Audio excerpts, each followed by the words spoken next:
Agora, gente, o padre está aqui com o nosso querido Ailton, mas antes do papo entre eu e ele, dá uma olhadinha nesse VT para você entender um pouco a conversa que eu vou ter com ele. Dá uma olhadinha aí.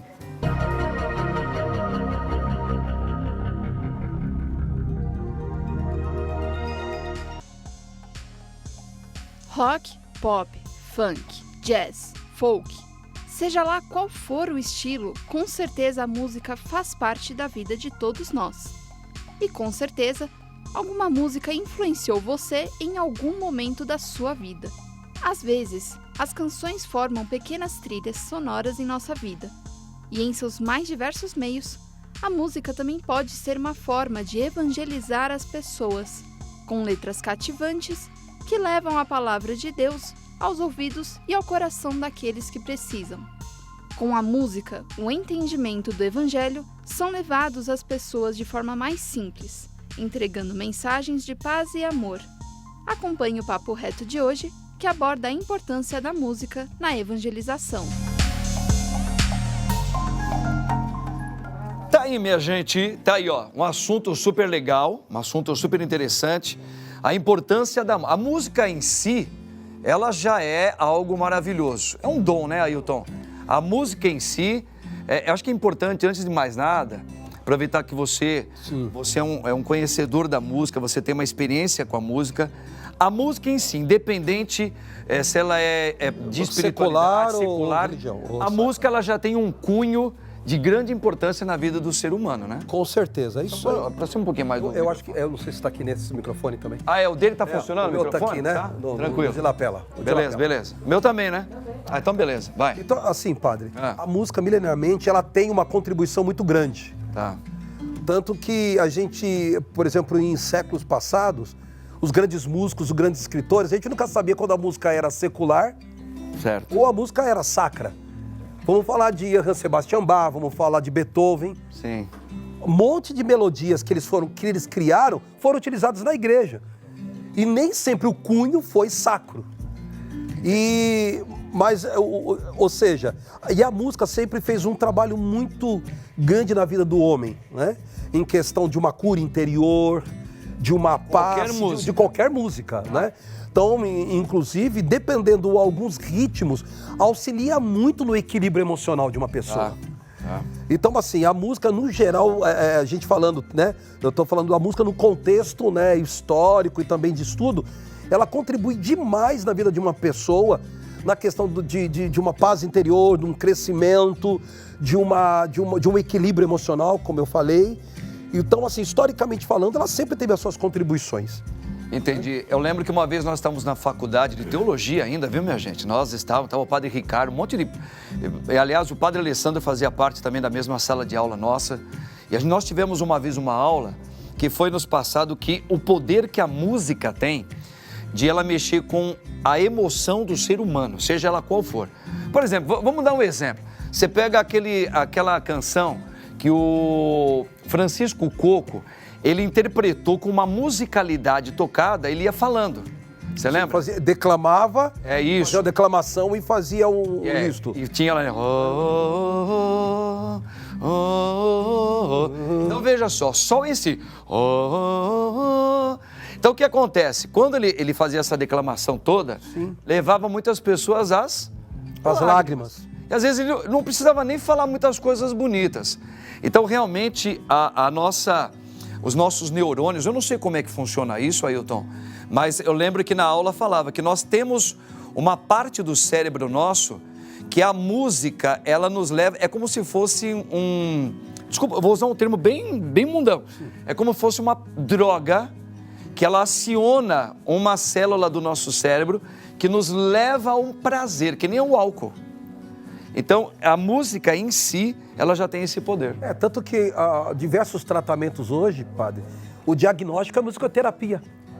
Um dos grandes estudos, o meu filho mesmo está partindo para esse lado, na questão da musicoterapia, de tanta necessidade hoje de pessoas com problema de depressão. Certo. Problemas com pessoas com desequilíbrio emocional, que hoje tem partido de fazer esta terapia através da música. Olha aí. Que maravilha. Funcionalidade muito boa. Agora, trazendo para a questão da igreja, da fé, da evangelização, você já fez uma abertura fantástica, Ailton, contando que, na verdade, a música começou dentro de uma motivação espiritual. Sim. Esses grandes nomes, esses ícones que nós que nunca mais vamos ouvir falar que vai existir, eles foram motivados para colocar canções que, através da igreja, da espiritualidade, nasceu as grandes músicas. No mundo inteiro. No mundo gospel, no mundo sacro. Olha, a tua esposa está aqui, né? Minha esposa está aqui no Vamos mostrar a tua esposa pro mundo? Pro mundo, vem cá, ué. Olha aí a Felizarda. Quantos anos já casados? Agora em setembro, dia 28, 30 anos. Mostra, por favor, a Lu para todo mundo ver. Dá uma olhadinha. Anos. Esposa do Ailton. Deus abençoe você. Olha aí, uma mulher atrás de uma grande... Oi? 30 anos, casa. Então é isso aí. Obrigado. Atrás de um grande homem sempre tem uma enorme mulher. Não tem para ninguém. Ailton. Sim, padre. A gente então sabe que a evangelização ela é muito importante e a música também.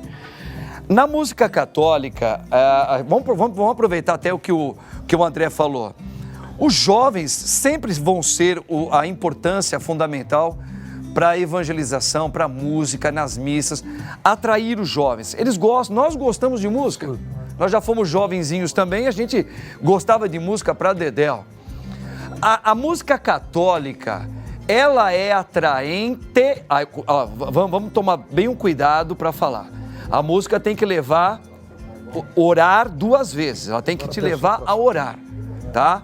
Mas ela precisa ser também envolvente, atraente e tem que ter técnica, porque hoje o mundo aí fora nos traz muita qualidade musical, né? E muita harmonia também. Na sua opinião, a música dentro do catolicismo, ela está em baixa, ela está crescendo, tem que melhorar. O que falta para atrair principalmente os jovens na igreja e se na missa estamos sofrendo as consequências disso? Padre, assim, quando a gente fala exatamente da música na igreja, nós lembramos do laicato também. Sim. Porque a liberdade da expressão musical na igreja vem através também do impulsionamento que a igreja deu na América Latina quanto a falar de música. Sim. Nós estamos falando de algo de 1989 para cá. Certo. Quando surge um documento de Puebla, na América Latina, falando sobre o laicato, e aí abre o espaço para os músicos. Padre, eu sou do tempo ainda quando eu tocava um violão e uma timba na igreja. Para quem não sabe o que é timba, é um instrumento de percussão, que é parecido com repique de mão, que usa no samba, mas era o único instrumento utilizado e que a gente tinha uma liberdade de utilizar em diversas paróquias. Então nós estamos falando assim também de uma cultura europeia que a gente tinha na igreja bastante, que a maioria do nosso culto principal, que é a Santa Missa, na liturgia, que é a pauta que nós estamos falando aqui, era tocada apenas com um instrumento, um piano, um órgão de tuba. E só. Só. Então, quando nós estamos, assim, ou seja, nós estamos ainda engatinhando nessa linguagem musical na igreja. Sim. Então nós começamos de 89 para cá, a música começou a tomar um impulsionamento, lógico, com a ajuda de alguns movimentos da igreja, que já estavam debruçados sobre o tema. Vamos falar logo o nome dos Renovação Carismática Católica. Pronto, é isso aí. Eles estavam a ano-luz à frente de um ritmo diferente. A Renovação Carismática já antes, desde 78... Desde 78, nos meados, já se falava numa linguagem bem própria musical da igreja. Guitarra, bateria, baixo, contrabaixo, instrumento de sopro. Então aí a gente começou a ver, a despontar no Brasil hoje grandes nomes que a gente vê hoje, né, na música católica, que a gente via e impressionava até então, na década de 80. Jesus Música Viva de Cubatão, próprio Eugênio Jorge, meu Deus, lá em Cruzeiro com o Brasil 2000, a banda Brasil 2000. Cristo Atividade, que tinha o Nelsinho Correia, tinha o Boy como guitarrista na época que tocava rock, junto com o Padre Depois Valmir Alencar vem chegando. Aí já vem da década de 90, depois da década de 90. Mas então, nós estamos falando assim, que a nossa música, quanto linguagem dentro da igreja, de utilizar os instrumentos que são mais próprios, mais perto da juventude, são instrumentos mais jovens, ela também é jovem na igreja música. Ah, entendi. Então, assim, é lógico que para a gente fazer essa adaptação, padre, como o senhor é um padre que gosta de música, o senhor dá valor à música, é lógico que o senhor dá um ênfase maior para este tema. Sim. Tem lugares que talvez a pastoral, outro segmento que pode dar um pouco mais valor, mais vazão, ou uma obra social, muito mais do que a música em si. Agora, a gente tem visto que a música, ela tem ajudado demais a aproximar a doutrina, a nossa fé das pessoas. Nós podemos ver na década de 90, nós comentávamos isso até outro dia, você vai lembrar, Padre Marcelo Rossi, inclusive, que está nessa TV, a gente sabe muito bem que através das canções do Padre Marcelo, ele conseguiu alcançar o mundo secular. Que nós só vimos algo próximo a isso. Sim. Foi com o Padre Zezinho. Padre Zezinho. Marcou uma época dos anos 70 e 80. Sim. Grandes clássicos, até internacional. Isso, inclusive até hoje. Até hoje. Até hoje, por exemplo, se o senhor para numa praça, faz um evangelismo de praça e canta uma oração da família, você vai ver uma pessoa saindo na porta do bar e acenando a mão e cantando a música do Padre Zezinho. É um ícone, é um patrimônio que nós temos na igreja. Maria de Nazaré, você vai numa escola, você vai ver o pessoal cantando Amar como Jesus amou. Lembra disso? Porque fala do caderno, fala da escola, fala do aluno. E o Padre Marcelo, quando chegou depois na década de 90... já traz uma espiritualidade assim, mais carismática. Que veio com essa mudança toda. Justamente. Que já traz a mais técnica. Então a gente começa a enxergar uma bateria falando um pouco mais na frente. Tá. A gente consegue ver abertura de vozes. Certo. A gente consegue ver guitarra. Vem cá, e a coisa tipo como o rei Davi dançar. Porque o padre começou, né? O elefante... Justamente. Gestos. Gestos. Também. Ou seja, a arte como um todo. Ah, legal. A arte como um todo. E aí, o que acontece? Nesse mesmo tempo, surgiu um documento do Papa João Paulo II, falando sobre a beleza da arte, chama Epifanias da Beleza. Ou seja, impulsionando a música, não ficar somente dentro da nossa parede, ou seja, dentro da igreja simplesmente. Sim. Atender a linha pastoral, atender um movimento, uma associação, mas a arte sair dos muros da igreja e ir para fora. Isso que é muito interessante, porque muitas vezes a gente faz algumas canções interesseiras, né? Eu faço uma canção para o meu carisma, o que eu estou vivendo, eu sou da renovação, vou fazer uma música espiritual. Eu sou da pastoral, sei lá, eu sou do movimento dos vicentinos, vou fazer uma música social, assim por diante. Tá. O pensamento, então, esse documento vai falar que pra gente o sair que o Papa Francisco fala, né? Tá.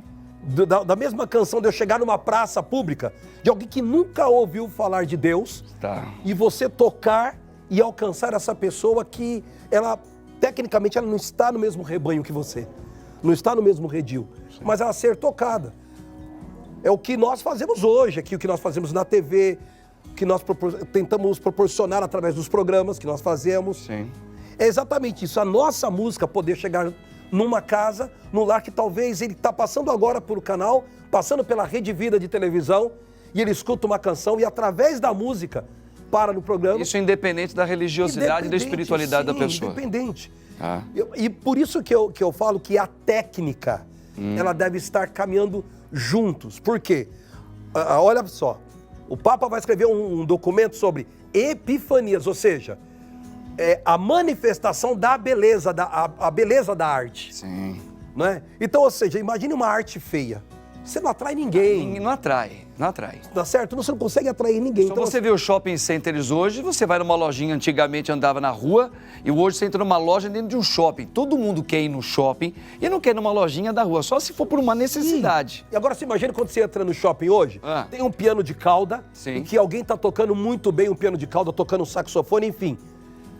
Você tem vontade de ficar ali, você tá numa praça de alimentação, escutando uma música ao vivo. Imagina isso. Agora, imagine como a gente poderia aproveitar melhor. Dentro de uma missa, numa celebração. Trazendo técnica, trazendo isso que a gente tem, os elementos. Já que a igreja nos propõe isto, ela nos traz documentos, ela nos motiva, vamos fazer, vamos trazer algo de qualidade. Legal. Olha aí, ó. Agora, Ailton, rapidamente. Vamos lá. Cara, essas composições na Igreja Católica, elas são importantes demais, né, cara? Demais, demais, demais. Até porque a gente tem um fundo teológico também da coisa, né? Então a gente precisa prestar muita atenção, a gente vê muitas berrações hoje, né? Então a pessoa precisa ter critério, ser bastante criterioso para escrever. Agora, o que outro dia eu vi um compositor, padre, encontrou comigo e diz assim, ele mostrou para mim, era 3 linhas, né, de letra. Eu olhei e falei assim, não, mas é isso mesmo? Ele falou, nós temos que fazer música chiclete. Chiclete? Como assim música chiclete? Aham. Não, a música tem que pegar rápido, tem que chegar na boca das pessoas e ficar. Eu falei, amigo, que termo mais chulo para tratar de uma música cristã. É como se você pegasse toda a nossa tradição, a palavra de Deus e... Uma lata de lixo. É isso mesmo. Verdade mesmo. Não é? Então a gente tem que ser muito criterioso e lembrando que a gente não canta no nosso nome. Eu não canto, Ailton, o seu nome tem poder. Padre isso. Marcos, o seu nome tem poder. Maravilhoso. A gente canta, Jesus, o teu nome há poder. Fechou. É isso.